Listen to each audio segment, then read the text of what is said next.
सकट चौथ का व्रत माघ मास के कृष्ण पक्ष की चतुर्थी तिथि को मनाया जाता है।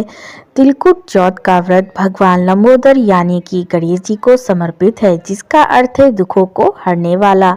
कई जगहों पर इसे सकटा चौथ, तिल चौथ, तिलवा, तिलकुट चौथ, गणेश चौथ, संकष्टी चतुर्थी आदि नामों से जाना जाता है। यह व्रत स्त्रियां अपने संतान की दीर्घायु और सफलता के लिए करती हैं। इस व्रत के प्रभाव से संतान को रिद्धि सिद्धि सुख समृद्धि की प्राप्ति होती है। उनके जीवन में आने वाली सभी विघ्न बाधाएं गणेश जी दूर करते हैं। इस दिन स्त्रियां पूरे दिन निर्जल व्रत रखती हैं और शाम को गणेश पूजन तथा चंद्रमा को अर्घ्य देने के पश्चात जल ग्रहण करती हैं। इस दिन संकट हरण गणपति का पूजन होता है। तो आइए जानते हैं साल 2024 में तिल चौथ, तिलकुट चौथ अर्थात सकट चौथ का व्रत कब किया जाएगा चंद्रोदय के समय के बारे में। लेकिन उससे पहले वीडियो को लाइक कर दें और चैनल को सब्सक्राइब कर दें तथा बेल आइकन को दबाना ना भूलें, जिससे आने वाली सभी व्रत और त्योहारों की जानकारी आपको समय पर मिलती रहे। तो चलिए वीडियो शुरू करते हैं। साल 2024 में सकट चौथ का व्रत 29 जनवरी 2024 दिन सोमवार को है।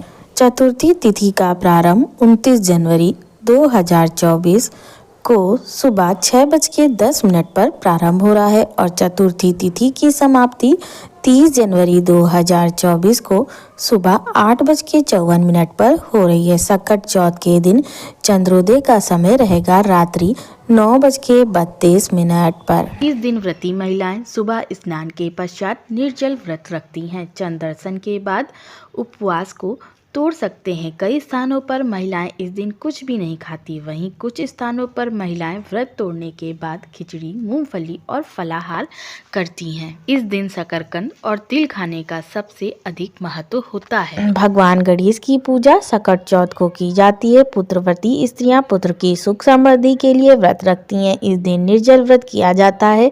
सूर्यास्त से पहले गणेश संकष्टी चतुर्थी व्रत की कथा पूजा होती है। इस दिन तिल का प्रसाद खाना चाहिए। दूर्वा, समी, बेलपत्र, गुड़ में बने तिल के लड्डू चढ़ाने चाहिए। पूजा विधि: सबसे पहले सूर्योदय से पूर्व उठकर नित्य क्रम से निवृत्त होकर स्नान करें, स्वच्छ वस्त्र पहने, फिर व्रत का संकल्प लें।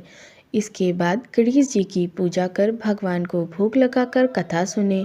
शाम को चंद्रमा को अर्घ्य देकर गणेश जी का व्रत संपन्न होता है। इस दिन कई जगह तिलकुट का पहाड़ बनाकर उसको भी काटे जाने की परंपरा है।